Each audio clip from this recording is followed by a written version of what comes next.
morning guys, today is Tuesday, second day ng pagpapalitada po dito sa loob ng bahay and preparing po kay Sir, ayan o, merienda, juice, pomelo to ano? Pink water. Okay nga pomelo. Pink water. So yan guys, second day ngayon guys ng pagpapalitada. And dito na po naghalo si JR sa loob. Ayan.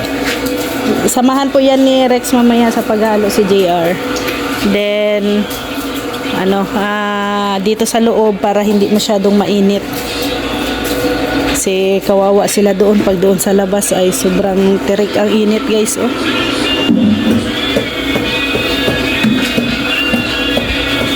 Yan, binabasa na ni Gary dito. Yan, dito na side guys, tapos na. So, dito naman.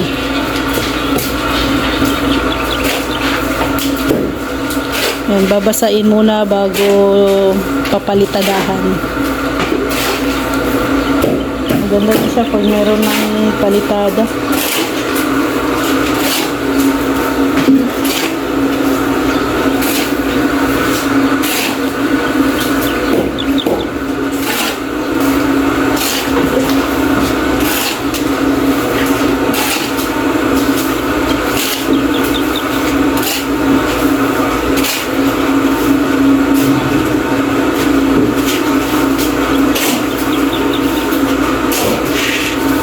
Ayan, halo-halo. Isa na lang kasi yung pala natin, ano? Nasira na yung pala ni Kuya Brooks. Ay, saan na yun? Kasi gawa lang ng ano yun, hawak handle. Handle lang ang kulang nun eh.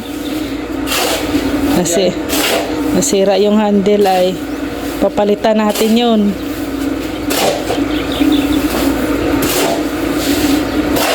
Ay, makalong na tubig. Pink na tubig dyan saka puti. Hello guys, good afternoon. And update tayo. Pagkatapos po nating mag-lunch. Ito na nga po ang ganap ngayon dito sa ating bahay. Hindi pa po nahatid yung yung pinto. Pero mayroon na po yung pinto guys.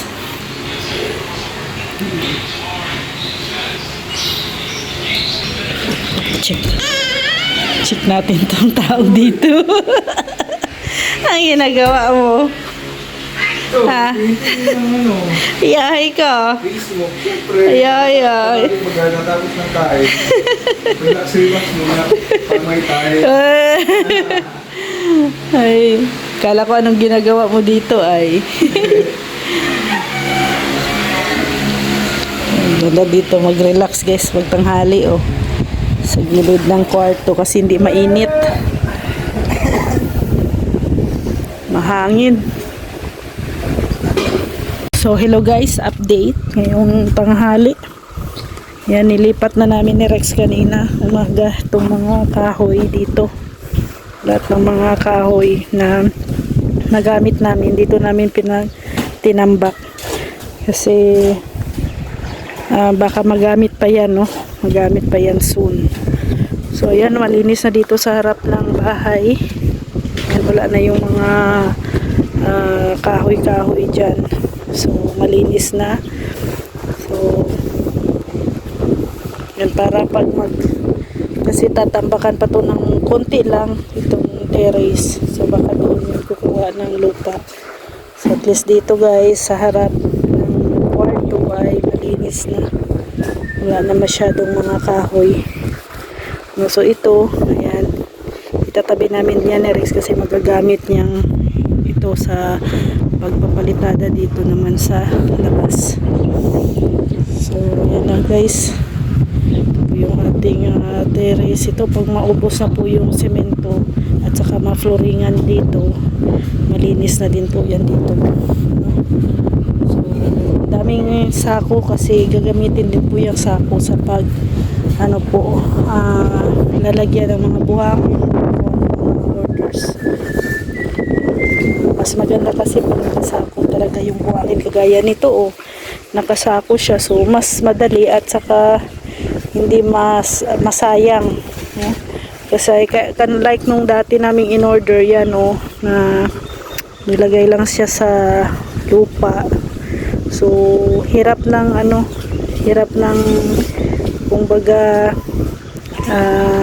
hirap nang kunin yung sa baba. So yung makukuha mo lang dyan yung nasa taas lang, pero yung sa baba hindi mo na makukuha, kaya sayang din. Kagaya nyan yan, hindi na yan makukuha kasi ano na yan ay damo na, no?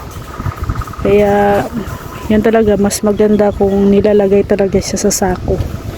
Kasi alam nyo na guys, yan kasama din yan sa bayad, di ba? So sayang kung nababawasan yung bayad natin. Grabe, masabi na lang, baka sabihin nyo, grabe naman si Rhea. Napakatipid na masyado. Syempre guys, itong mga bakal na to, ito yung mga gagamitin dyan sa pagpo-flooring ng terrace. So yan yung update ngayon dito sa ating bahay. Yan, patapos na din yung palitada sa harap ng CR at saka kwarto.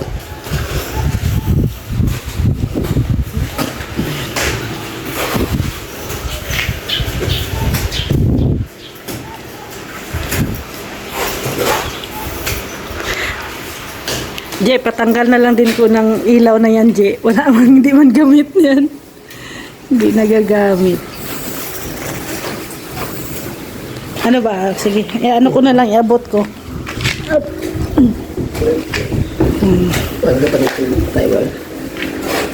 Tire wire. Sydney? Ha?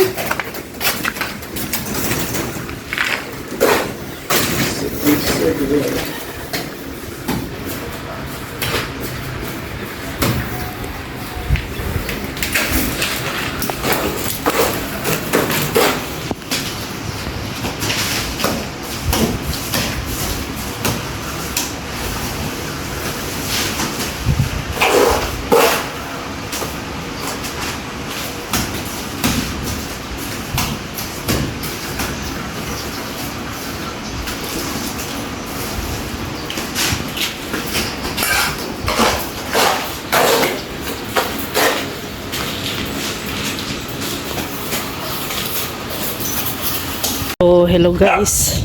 Yan na, update. Ngayong hapon. Yan, dito na ang plastering. Ito na side.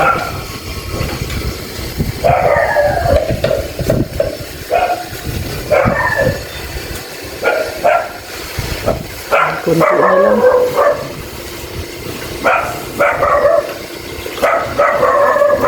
Kunti na lang, makukumpleto na ang plastering.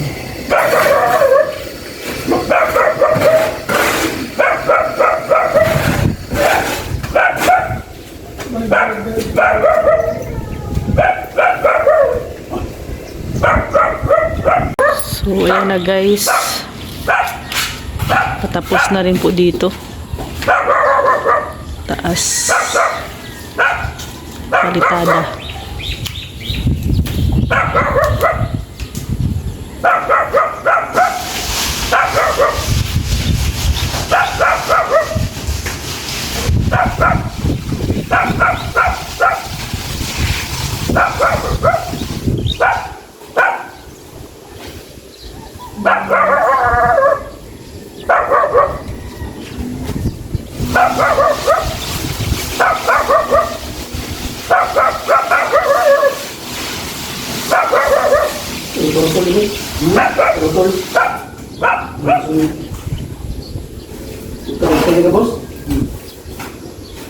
Ka ng puso dyan, Gara. Oh.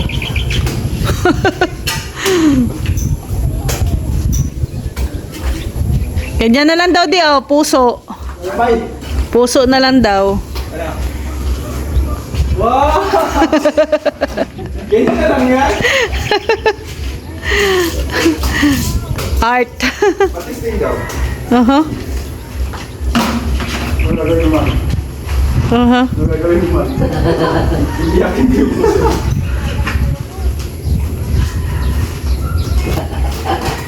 Sus!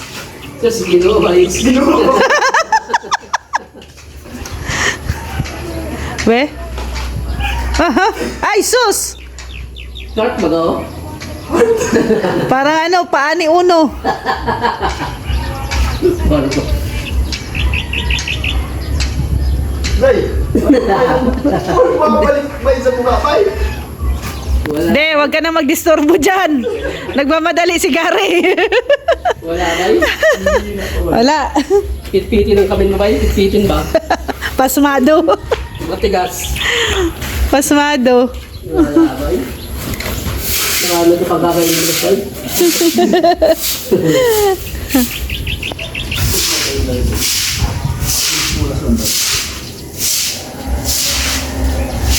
Parang simple lang tignan, ano? Pero hirap gawin. Pag sanay ka na, ano talaga, madali.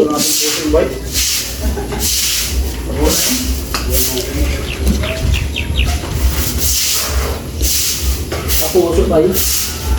Puso, fisika, suko, suko. Magkano nyo? Kiss mo kamay boy ay. Gatay ba yan? Lambutan mo ba?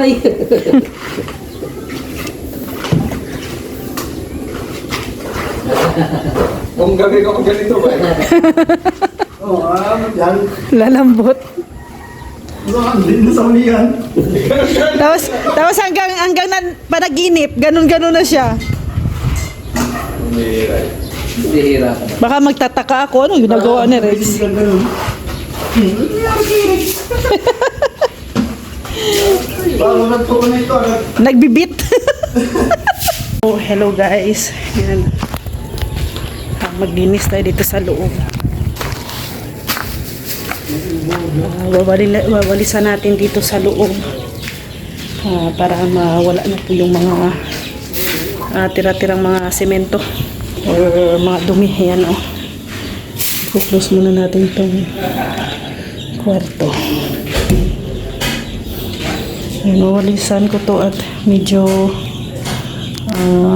madumi lang po.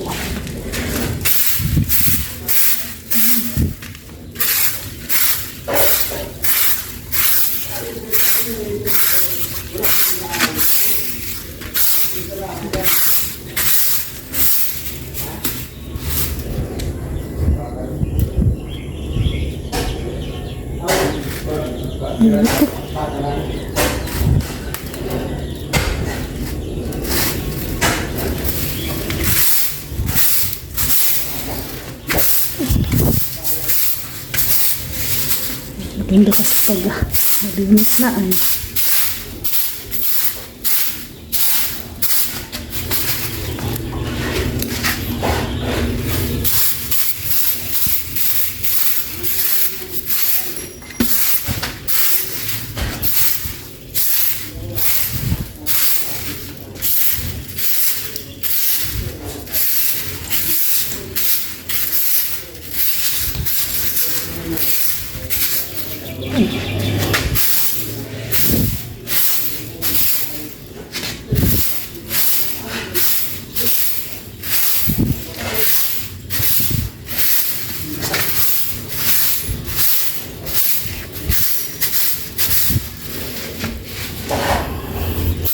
Tambak natin tapos kunin natin ang daspan. Dadaspanin natin.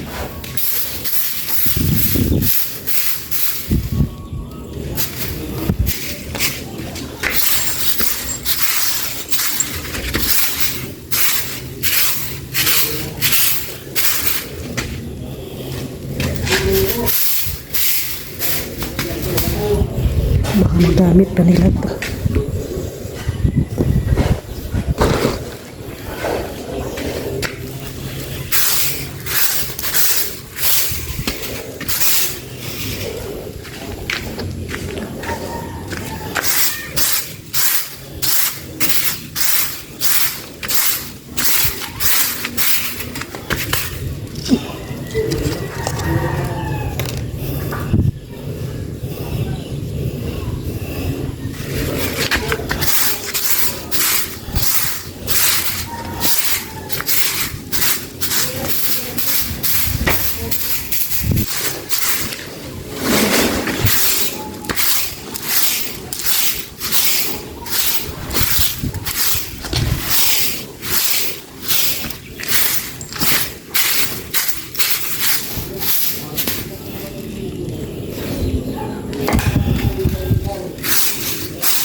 Daspan na lang natin. So yan na guys, oh. Medyo malinis na. Ayan, idadaspan ko na lang po. Tapos si Rex, ayan. Magtatambak dito sa terrace.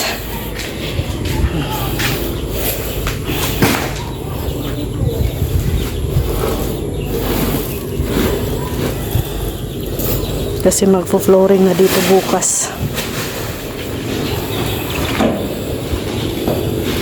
So ayan guys, natapos din ng isang araw, no? Araw ng Martes.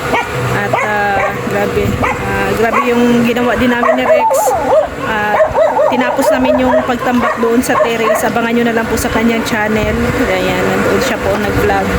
And yan, unti-unti na din natatapos yung palitada. So bukas, flooring sa terrace bukas ang schedule.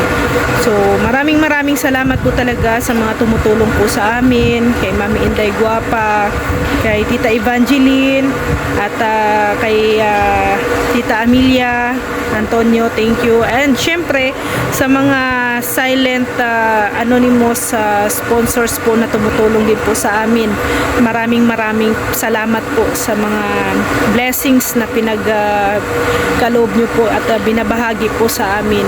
Taos po kaming nagpapasalamat sa inyo. And syempre sa ating mga viewers na nandyan, nakasubaybay sa aming update sa aming bahay. Maraming salamat po sa buong team Kalingap, kay Kuya Val at Edna Kalingap Rab at kay Kuya Brooks. Maraming salamat. God bless po sa ating lahat. Ingat po tayo palagi.